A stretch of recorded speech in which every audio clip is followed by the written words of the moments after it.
wrong. I was wrong. They screwed me over.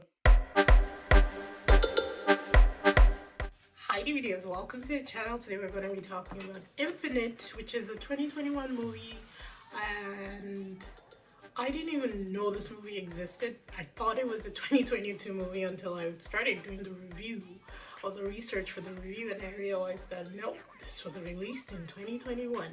Be sure to like, subscribe, hit that notification bell so you know when I post my videos. And with that, let's get into this review.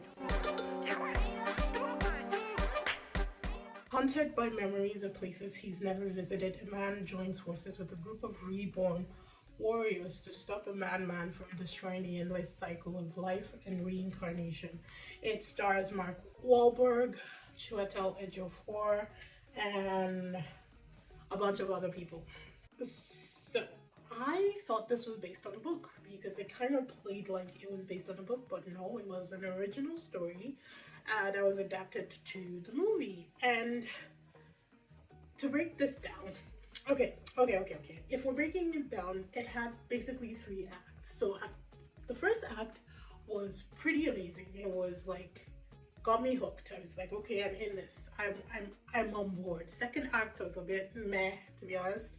And then the third act was, it tried to reel me back in, but just couldn't land me. They kind of lost the plots from the second act. So I am fascinated by anything like infinite lifetimes, infinite possibility, the multiverse, time travel, anything like that. That's why when Sense8 was released, I was fully on board. You take the orgy out of it, just because I don't share well.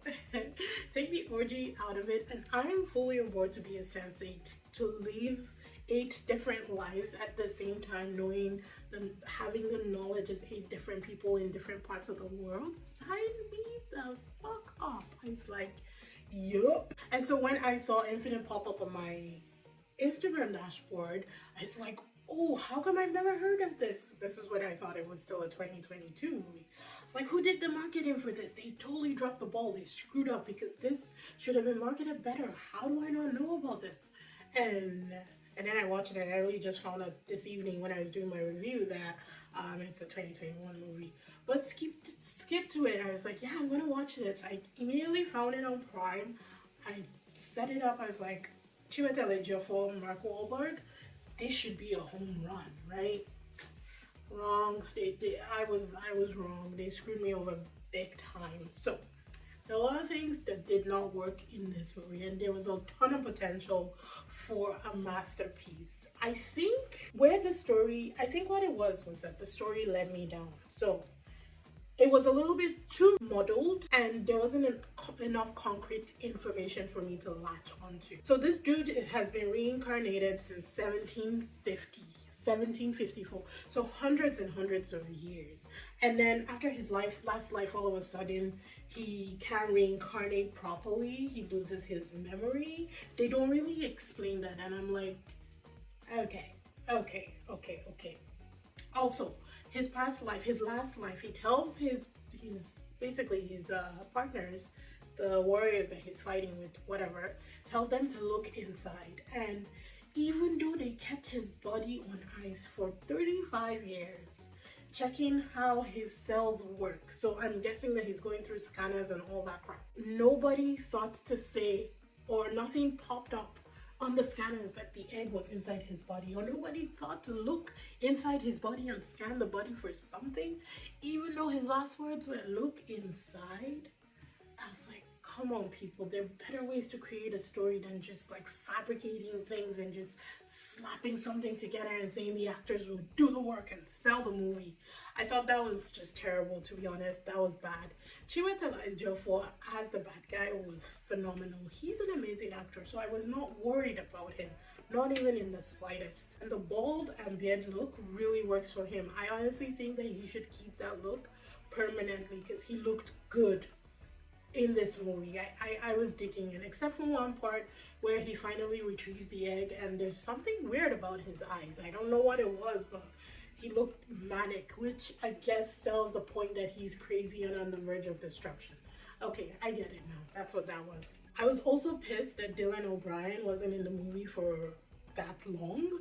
I really like him. I think he's a good actor and he does action pretty well. But I was pissed off that he was only in there for like 30 seconds and then we don't see him at all, except in flashbacks where he doesn't really get to shine. So that pissed me off a little bit, but that's personal. My favorite part of the entire movie was seeing Jason as the artist. I thought that if anything, if Pimento had a place in this, it was definitely the crazy person who brings everybody together, because if he's crazy in Brooklyn Nine-Nine, it sure checks out that he was crazy in this movie too. I just like him as an actor. He's just always, he's very fascinating. Whenever he's on screen, you're just drawn to that personality, and I think that's amazing. On the scale, this was a 5 out of 10, people. It is streaming on Prime, so if you're feeling curious and you want to check it out, do so. Like, there were some good stunts here and there, but you could see the stuntman as clear as day in every scene. Marky Mark is not a terrible actor, but I don't have any problem with his acting. I think he did well for what the storyline was giving us. But other than that, I don't think I'll be reaching for this anytime soon. It had a good foundation, I guess, but they just couldn't follow through. I thought that the story could have been done so much better, kind of like season 3 of Sense8. I felt like there were the good bones in there, it just wasn't executed properly. So yeah, I hope you guys enjoyed the review. Be sure to like, subscribe, hit that notification bell so you know when I post new videos, and I will see you guys in the next one. Bye.